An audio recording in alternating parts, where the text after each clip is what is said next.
মিষ্টি ওয়াশরুমে গোসল করছিল। পুরো বাড়ি ফাঁকা ছিল। এমন সময় মিষ্টির ভাসুর বাবুল মিয়া চলে আসে। মিষ্টি তখনও ওয়াশরুমে গোসল করেই যাচ্ছিল। বাবুল মিয়া মিষ্টি মিষ্টি বলে চিৎকার করে। মিষ্টি ওয়াশরুম থেকে জবাব দেয়, বড় ভাইজান। হ্যাঁ আমি, তুমি কোথায়? ভাইজান, আমি ওয়াশরুমে গোসল করছি, আপনি একটু ড্রয়িং রুমে গিয়ে বসেন। আচ্ছা, আমি তাহলে বসলাম। এ কথা বলে বাবুল মিয়া ড্রয়িং রুমে যায় এবং সোফায় বসে পড়ে। সোফায় বসে এদিক ওদিক তাকায়, দেখে পুরো বাড়ি ফাঁকা। মিষ্টি মনের সুখে গোসল করছিল। বাবুল মনে মনে চিন্তা করে, পুরো বাড়ি ফাঁকা, আমি যদি মিষ্টির গোসল করা দেখতে পারতাম। এমন চিন্তা মনে মনে আনতেই সোফা থেকে উঠে ওয়াশরুমের পাশে যায় এবং ওয়াশরুমের দরজা আস্তে করে খোলে। দরজা খুলেই দেখতে পায় মিষ্টির অঙ্গ। মিষ্টি মনের সুখে গোসল করছিল। এসব দেখে বাবুল মিয়ার মাথা ঘুরে যায়। বাবুল মিয়া মন দিয়ে মিষ্টির গোসল করা দেখছিল। এমন সময় মিষ্টির গোসল শেষ হতেই মিষ্টি গামছা হাতে নিয়ে তার শরীর মোছা শুরু করে এবং মাথায় গামছা পেঁচিয়ে কাপড় হাতে বের হতে বাবুল মিয়া গেট লাগিয়ে দেয়।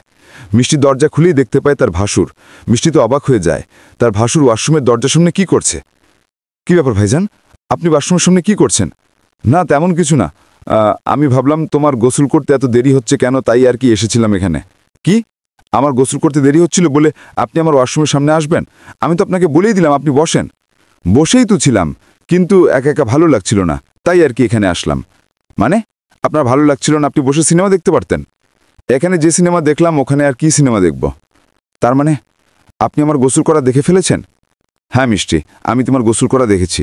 এই কথা বলে মিষ্টিকে জড়িয়ে ধরে বাবুল মিয়া। মিষ্টি একটু রাগ হয়ে বলে, ভাইজান, আপনি কি ভুলে গেছেন আমি আপনার ছোট ভাইয়ের বউ?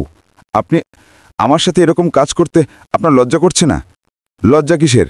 এসব কাজে লজ্জা করতে নেই। মিষ্টি মনে মনে ভাবে, এমন শিক্ষা দেব আপনার লজ্জা আমি একদম শেষ করে দেব। কি ব্যাপার মিষ্টি, কি ভাবছ? মিষ্টি একটু ন্যাকামো করে বলে, ভাবছি আপনি ঠিক বলেছেন, এসব কাজে লজ্জা করতে নেই। কে ভাসুর, কে শ্বশুর, কে বড় ভাই, এসব কাজে কিছুই দেখতে নেই। এ বলে মিষ্টি তার ভাসুরকে একটা থাপ্পড় মারে। এবার যদি আপনার লজ্জা হয়? মিষ্টি, তুমি আমাকে থাপ্পড় মারলে?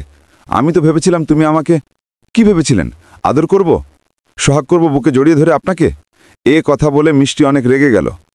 আপনার ভাগ্য ভালো আপনার ছোট ভাই বাসায় নেই, নয়তো আপনার ছোট ভাইকে দিয়ে আমি জুতার মালা গলায় পরিয়ে আপনাকে এই বাসা থেকে বের করে দিতাম।